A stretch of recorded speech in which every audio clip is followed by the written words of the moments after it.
The Florida sun had barely begun to stretch its warm fingers across the marble steps of the Capitol when Pam Bondi stepped out of her SUV, her tailored navy suit crisp, her stride steady, and the small gold cross around her neck gleaming against her white blouse. The media swarm was already buzzing, cameras flickering like fireflies in a storm, capturing every blink, every breath, every glimmer of vulnerability they could twist into a headline. But what they latched onto that morning wasn't a legal statement or a political stance. It was the cross, a symbol ancient and sacred, now pulled into the arena of mockery and debate like a gladiator without armor. The moment she reached the podium, it was clear the tone had shifted. Whispers slithered through the digital underworld of social media within minutes of her appearance. Screenshots zoomed in on her chest. Comments flooded in like a rising tide of sarcasm and venom. Is she wearing that for show? One tweet read, paired with a clown emoji. Separation of church and state, Pam. Ever heard of it? Another said, gaining thousands of likes. Late-night hosts were quicker than ever, her image plastered on screen behind them as jokes flew like poisoned arrows. Pam Bondi, one, smirked. The only cross she should be carrying is the burden of her fashion choices. At first, she didn't react, not publicly. Her silence felt strategic, even ominous, like the calm before a Florida thunderstorm. But behind closed doors, behind those ever-watchful eyes of the press and public, she sat at her desk in her home office, lit by a solitary lamp, scrolling through the comments with a stillness that betrayed nothing. The cross hung loose on her, collarbone glinting as she moved slightly, her eyes not angry, just calculating. Her fingers tightened around the phone. She didn't cry, she didn't flinch, she simply waited. She knew that rage was currency in the digital world, but silence was power, and she was patient. The following day, the attacks escalated. A popular influencer posted a side-by-side of Bondi wearing the cross and a preacher known for hate speech, insinuating parallels with no basis other than the presence of the same sacred symbol. News outlets picked it up, turning satire into narrative. Pam Bondi's hidden message, they speculated, dragging her faith under a microscope of suspicion. A young journalist asked during a press conference, bold with the attention his question might bring, Ms. Bondi, don't you think wearing that cross blurs the lines between personal belief and public responsibility? The silence that followed was so thick it could be carved with a blade. She looked at him, her expression unreadable. Seconds passed. The room shifted in its seat. And then she smiled, slow and deliberate, like a lioness deciding if the cub in front of her was worth pouncing on. She leaned toward the microphone, her voice calm but firm. No, I think it draws the line exactly where it should be. The words hung heavy in the air, and before anyone could interject, she continued. This cross has nothing to do with policy and everything to do with who I am. You want to talk separation of church and state? Fine. But don't confuse my soul with my signature, the crowd murmured. Cameras snapped. The moment was sharp, electric. It wasn't a defense, it was a declaration. That night, she released a video, no production, no filters.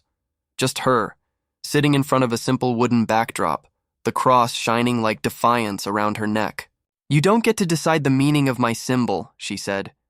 You don't get to redefine my faith for your jokes. And if you think a gold chain can shake a nation, you clearly underestimate both me and the cross I wear. Her eyes never blinked. Her tone never faltered. The video went viral in hours. Millions watched it, some with clenched jaws, others with tears in their eyes. Support poured in from unexpected corners. Pastors, veterans, single mothers, even a few critics, who admitted that maybe they'd gone too far. But the mockery didn't stop. It simply evolved as mockery does. Memes multiplied. SNL skits were written. But Bondi didn't flinch anymore. Each jab became fuel. Each taunt, a sharpening stone. She began to appear in more interviews, her cross always visible, never addressed directly again, because it didn't need to be. It had spoken, and its voice was hers. The backlash, once wild and untamed, began to morph into something more deliberate, more strategic. Political commentators picked up where comedians left off, dissecting not just her words, but the intentions behind her faith. "Is Pam Bondi using Christianity as a shield?" asked one morning show panelist, sipping coffee with the smug assurance of someone who'd never had to defend anything deeper than a bad take. The implication wasn't subtle. It never was. They weren't just questioning her necklace. They were questioning her soul, her upbringing, her morality. They were asking, with venom wrapped in vocabulary, who gave you the right to believe in public? Bondi, for her part, didn't retreat. She doubled down. Not with more statements, but with action. Her next public appearance wasn't in a courtroom or press room. It was in a church. Not a megachurch with LED walls and corporate lighting, but a small, sun-faded chapel on the edge of a forgotten Florida town. She didn't make a speech. She simply attended Sunday service, slipping into the second pew like any other congregant. The pastor acknowledged her only once, offering a simple, "We're glad you're here," before turning back to scripture. But every camera outside that chapel screamed a different sermon.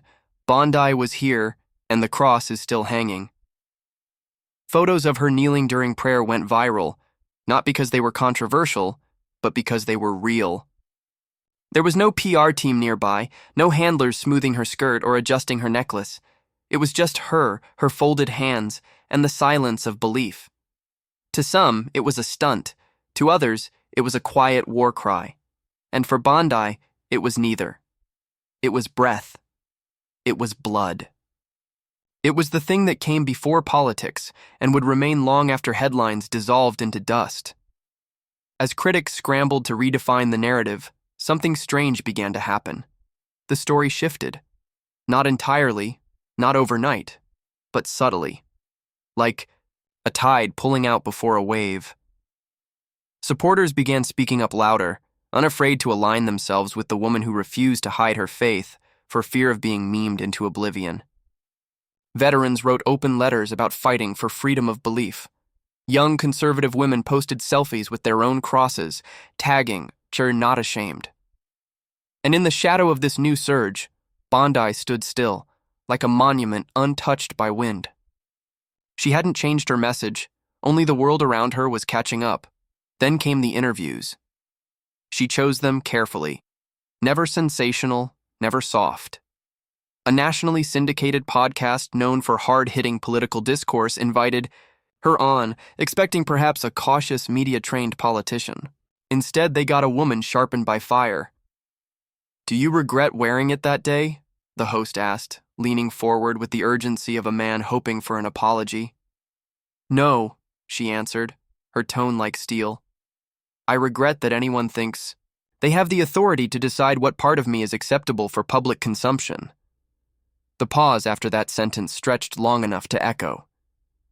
"If I wore a peace sign, would they ask if I supported protests? If I wore a Star of David, would they say I was making a statement? Or is it only the cross that scares them?" That quote spread like wildfire. Conservative media framed it as a mic drop moment. Liberal outlets picked it apart with surgical precision. But the power of the statement lay not in how it was interpreted, it was in how it refused to be erased. Bondi was no longer just a politician. She had become a symbol herself, one forged in a firestorm of mockery, standing beneath. A symbol many had tried to turn into a punchline, and with every headline she stood taller.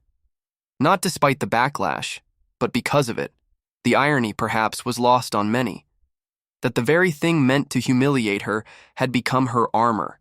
That the jokes, the memes, the sarcastic tweets had only amplified the message they sought to diminish. Each cruel edit of her image added another layer to her legend. Each insult whispered through the algorithm carved her deeper into the consciousness of a divided public. And in that strange, swirling chaos of satire and sincerity, Pam Bondi never let go of the cross. Not because it was a shield, but because it was a mirror, reflecting back every attack and turning it into fire. Attack and turning it into fire. The noise didn't fade. It evolved. Political rivals, sensing the fervor rising behind Bondi's quiet defiance, attempted to twist it into something else. Accusations of performative faith, of weaponizing belief. They whispered into the ears of op-ed writers, seeded stories through anonymous sources, pushing the narrative that the cross wasn't about conviction, but calculation. Is Bondi's cross a campaign strategy? They asked, framing the question, not as curiosity but as a blade. Suddenly, even her silence was suspect. Even her stillness was loud. But she didn't answer. Not because she had nothing to say, but because not everything holy needs to be spoken aloud. They dug into her past, as critics do when the present is too strong to challenge. Old photos surfaced from college parties. Misquotes from years ago were recycled and repackaged as new sins. One viral thread linked her to fringe religious figures she had never met, painting a web of association as absurd as it was malicious. And through it all, the cross remained. It never left her neck, never hid beneath a collar. It glimmered in every frame, defiant in its smallness, like a candle refusing to be blown out in a hurricane of scrutiny. A moment came that neither side expected. During a televised debate, a question arose about personal values shaping public decisions. It was a typical softball, meant to be caught with generic platitudes and vague affirmations. But Bondi turned it into a battleground. "My values don't come from polls," she said, voice steady, "and they certainly don't stop at the courthouse steps." The moderator tried to steer her away from the topic of faith, but she leaned in instead. "Let me be clear. I don't push my beliefs on anyone. But I won't amputate parts of my identity to make others comfortable. I wear this cross not to prove anything to you, but to remind myself of what I've survived." A hush fell across the studio. You could almost hear the pause between heartbeats. The camera lingered, the lighting catching the edges of the gold charm as it rested just above her heart. No rebuttal came. Her opponent shifted in his seat. The moderator cleared her throat. And Bondi, unshaken, sipped her water like a woman who had just said what she came to say and would say it again. Behind the scenes, her team wrestled with the flood of responses. Donations surged. Hate mail multiplied. Threats grew bolder.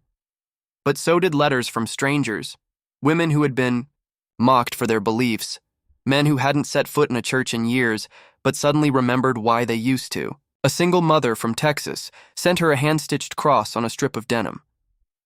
A war veteran in Michigan wrote a 6-page letter about his faith in foxholes and how Bondi reminded him of his mother. These weren't political responses. They were spiritual, emotional, raw. And Bondi read every one of them. Late one evening, she stood alone in her kitchen, the house dark except for the flicker of cable news murmuring in the background. She held the denim cross in her hands, feeling the threads between her fingers, and for the first time in weeks, she allowed herself to cry. Not because she was broken, but because she had carried so much without letting it spill. The tears weren't weakness. They were relief. A slow exhale of every unspoken word, every swallowed scream. The cross around her neck touched the fabric in her hand, metal meeting cotton, faith meeting faith across an invisible bridge. In that moment, she didn't see herself as a headline. Not a politician, not a controversy, just a girl raised in Southern churches where hymns floated through cracked stained glass windows and pastors spoke more about love than judgment. She remembered kneeling on cool linoleum floors, her grandmother's voice whispering prayers beside her. That memory, that warmth, burned brighter than the spotlights they tried to blind her with. And it fueled her next move, one no strategist could have crafted. She announced a town hall, not in a swing district or key media market, but in a small overlooked town with a shuttered factory and a forgotten main street. No handlers, no podium, just her, a folding chair, and an open invitation. They came by the dozens at first, then by the hundreds, not because they agreed with her politics, but because they saw something real in her, something unvarnished. The cross wasn't a prop anymore, it was a lighthouse, a gathering point. A quiet rebellion against being told that belief must always be hidden. She spoke little that night. Mostly, she listened. Listen to people whose pain hadn't made headlines, whose hope had been drowned out by noise. And with every story shared, every trembling hand that reached out to touch the cross she wore, the bond between her and the people tightened. Not as a leader and followers, but as believers in something larger than both of them. Something that no meme could mock away. Something sacred. That night in the small town became a whisper across the country, passed between congregations, tucked into the final words of sermons, posted with grainy photos on Facebook walls. The scene was simple. A circle of folding chairs, a woman in a blazer with her knees dusted from the dirt, her hand resting on a Bible worn at the edges. There was no press, no booming microphone, just the sound of people letting themselves be heard. She wasn't there to campaign. She wasn't there to convert. She was there to witness, and in that silent testimony, something deep and unshakable rooted itself in the ground beneath her. Word spread not through headlines but through phone calls, community groups, whispers across diner tables. She showed up. That was all people said.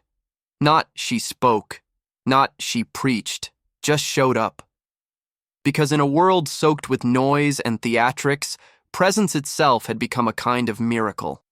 And she kept showing up, in border towns and flood-damaged churches, in veterans' halls that still smelled faintly of coffee and disinfectant. Every time the cross around her neck remained, small and brilliant, a dot of fire at the center of every image.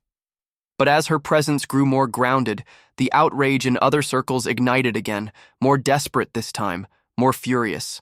Editorials, multiplied like spores, headlines laced with fire. Bondi's religious theater, how much is too much? Faith or facade? The dangerous line between piety and power. Pundits who had never uttered a word about their own beliefs now painted hers as a threat. A secular storm gathered, flashing lightning through every podcast, every panel, every prime-time argument. It wasn't just about Bondi anymore. It was about what she represented, what her cross dared to challenge in a culture increasingly allergic to visible conviction. She received threats in the mail now, letters scrawled in red ink, demands to take off the costume, to stop poisoning the state with superstition. A package arrived once containing a snapped crucifix and a note that simply read, "Hide it or wear it to your grave." Her security team began vetting every envelope, but Bondi, she never took it off. Not in meetings, not on flights, not in hotel rooms where she prayed quietly each night before closing her eyes. It was more than jewelry. It was memory, armor, proof of survival. It was the last thing her mother had given her before passing, slipped into her palm with trembling fingers and a whispered, "Never forget who you are, even when they try to make you." In a private conversation with her inner circle, one of her aides pleaded gently, "Pam, maybe we tone it down a bit, just while it's this volatile." Bondi turned to her, not angry, not dramatic, just quiet and steady. "If I take it off now, then everything they say becomes true. That it's for show, that it's for them. But it's not. It's for her. And for me." The room fell silent, thick with the weight of memory. No one asked again. The turning point came in an unexpected place. A televised debate town hall, live before millions, where a young college student, trembling, as she stood with the microphone, asked, "Ms. Bondi, I'm scared to wear my cross at school. I feel like if I show it, I'll be mocked. What do I do?" The audience held its breath. Even the moderator leaned in. Bondi's face softened, and she rose from her seat, walking down the steps to the girl without hesitation. She knelt so their eyes were level and said, "You wear it if it matters to you. And you never, ever let someone else's fear decide what you believe. They can mock you, but they can't move you." The crowd erupted, not in political applause, but in something deeper, almost reverent. The moment went viral within minutes, not for controversy, but for courage. People reposted it with captions like, "This is why we believe in finally, someone who doesn't back down." It pierced through demographics and ideologies, reaching even those who didn't share her beliefs. Because what they saw wasn't doctrine, it was devotion, not performance, but presence. Her critics fumed. scrambled to spin it into manipulation. But their words fell flat against the rawness of what she had said. When you speak from a place that has bled, no pundit can rewrite your wound.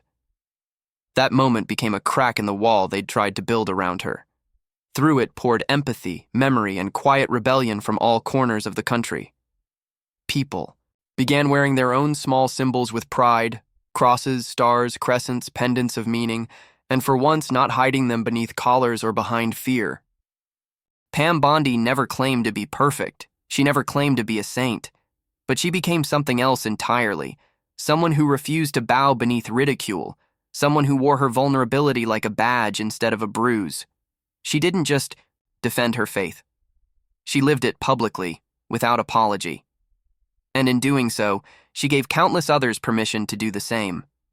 Not by preaching, but by enduring, not by shouting, but by showing up again and again with that small cross shimmering defiantly at her throat like a promise unbroken. The tide, once against her, began to shift. Not all at once, not loudly, but in steady, rhythmic waves, like the slow turning of seasons. The same networks that once plastered her face beside question marks and cynical headlines now hesitated. Hosts who had laughed at her, edited her image into skits, now avoided mentioning her name without a disclaimer. Not because they had changed their minds, but because public sentiment had grown unpredictable. The mockery that once guaranteed clicks now met resistance. The audience had changed, and they were listening differently. Pam Bondi had become a paradox. In the public eye, simultaneously controversial and respected, mocked and revered, quiet and utterly unstoppable. Not because she shouted louder, but because she never shouted at all. While others turned to outrage, she remained a steady flame. In the storm, letting her endurance speak louder than any press release. Her refusal to remove the cross became its own language, a declaration in silence. I am still here, and I still believe. In quiet corners of the country, people who had once hidden their beliefs began stepping forward. In city council meetings, teachers in public schools, small business owners in liberal neighborhoods, crosses appeared again, not as symbols of political statement, but of personal identity reclaimed. Not everyone agreed with Bondi. Many still opposed her politics. But the conversation had deepened. The hostility toward her faith began to look like intolerance, and the mockery that once seemed clever now felt cruel. She didn't seek revenge on her critics. That wasn't her style. But her response came, not with bitterness, but precision. An op-ed published in a major national outlet, written in her own voice, unghosted, unedited, raw. You called me a zealot for wearing a necklace, she wrote. You compared my belief to a mask, a lie, a prop. But here's what you never asked me. Why do I wear it? And then, in a slow, unfolding revelation of her past, she answered the question the world had been screaming, but never truly cared to understand. She spoke of her childhood, her mother kneeling at the side of her bed every night, whispering prayers like lullabies, of watching her father crumble after losing his job, and how the only thing that held them together was faith. Of nights she cried alone in her car, long before she held office, long before she became a name worth mocking. She wrote about how, after her mother's death, the cross was all she had left, how it wasn't gold to her but memory, bone, love. It's not a symbol of control, she said. It's a symbol of surrender, of surviving, of choosing to believe in light when everything else is dark. The essay stunned the public. It trended for days, not as scandal but as something deeper, testimony. People debated it, of course. Some dismissed it as emotional manipulation. Others wept reading it alone in offices, kitchens, subway cars. Because beyond politics, beyond religion, it was the story of someone daring to hold on to something sacred in a world built to strip it away. After that, no one dared to ask her to remove it again. She became a speaker, not by plan, but by demand. Universities invited her, not just conservative ones, churches of all denominations, women's conferences, civic groups, and everywhere she went, they watched the cross rise and fall with every breath she took, never hidden, never explained, unless asked. And even then, her answer was always the same. It's not for you, but I hope it helps you remember what's for you. Children began writing her letters. My grandma wears one too. They made fun of me for mine, but I didn't take it off. One letter came from a 12-year-old boy in Oregon who said he was scared to bring his Bible to school, but now he carries it in his backpack every day. Bondi cried when she read it. Not loud tears, just a silent ache behind her eyes. Because that boy, that letter, that was everything. That was the reason she never folded. Her enemies tried one last time. A viral video compilation titled The Myth of Martyrdom. Pam Bondi's calculated faith made the rounds, stitched with cold analysis and sneering voiceover. It framed her as manipulative, performative, insincere. It called her cross a costume, her testimony a screenplay. It tried to unravel everything, and for a moment it worked. Headlines flared, old critics returned, and the mocking tweets came back like echoes. But Bondi didn't post a rebuttal. She didn't take the bait. She went silent. And instead of releasing a statement, she attended a candlelight vigil held in honor of a local pastor who had passed suddenly, a man who had been quietly encouraging her from the sidelines. No cameras followed her. No press was invited. But a video surfaced anyway, shaky, grainy, taken from the back pew, showing her standing in a sea of quiet mourners, head bowed, the cross catching the candlelight, like a spark refusing to die. That video did what no article could. It reminded people. It reminded them that behind the noise was a woman whose faith wasn't scripted, who had been mocked and threatened and never flinched, who still bowed her head in sorrow, who still held her grandmother's voice in her spine, who still stood, not because she needed applause, but because there was something inside her that would not kneel to fear. In the final chapter of the storm she never asked to weather, Pam Bondi walked forward not as a symbol made by others, but as a woman who had carved her own name through fire. The cross was still there, delicate and shining, now worn not just as a relic of her past, but as a beacon for those who had quietly watched her journey unfold in silence. It had survived ridicule, redefinition, satire, slander. It had hung against her chest through applause and silence, through trembling press conferences and quiet vigils, and it had never once been taken off. Time moved forward as it always does. The outrage faded, though never vanished completely. The headlines turned to other controversies, other symbols to dissect. But Bondi remained a steady drumbeat beneath, the chaos not seeking attention but still receiving it. Her cross became a kind of shorthand in political conversation, no longer something to mock but something that meant resilience, belief, defiance. Her enemies couldn't destroy it, her allies didn't dare touch it, and she wore it like skin. Years later, at a graduation speech in a Midwestern university, she took the stage not as a firebrand politician, but as someone requested by the students themselves. She spoke to a crowd of thousands, young faces watching with a mixture of curiosity and admiration. She didn't talk about policy. She didn't reference elections. She talked about fear, about holding on to something when the world tries to tear it out of your hands. I was told a cross was too loud, she said, her voice echoing against the silence. But the truth is, it was the only thing that kept me quiet when I could have screamed. It reminded me of who I was, long before the noise, long before the stage. There was no applause at first, only breath. Then hands clapping slowly, then rising into a wave of sound that filled the entire hall like thunder. And in the crowd were crosses, necklaces, bracelets, tucked into shirts but now pulled out with trembling fingers. Students holding them like shields, like truth, like defiance of their own. Bondi stepped off the stage and was met by a small girl, no older than 10, standing beside her father. The child said nothing, only reached into her pocket and pulled out a small plastic cross, the kind bought in bulk, for Sunday schools and vacation Bible camps. She pressed it into Bondi's hand and whispered, "For you, so you never forget." Bondi smiled and closed her fingers around it. "I never have," she whispered back. The press didn't cover the moment. There were no headlines the next morning. But the story traveled anyway, passed between people who knew what it meant to hold something sacred in a world that laughs at sacred things.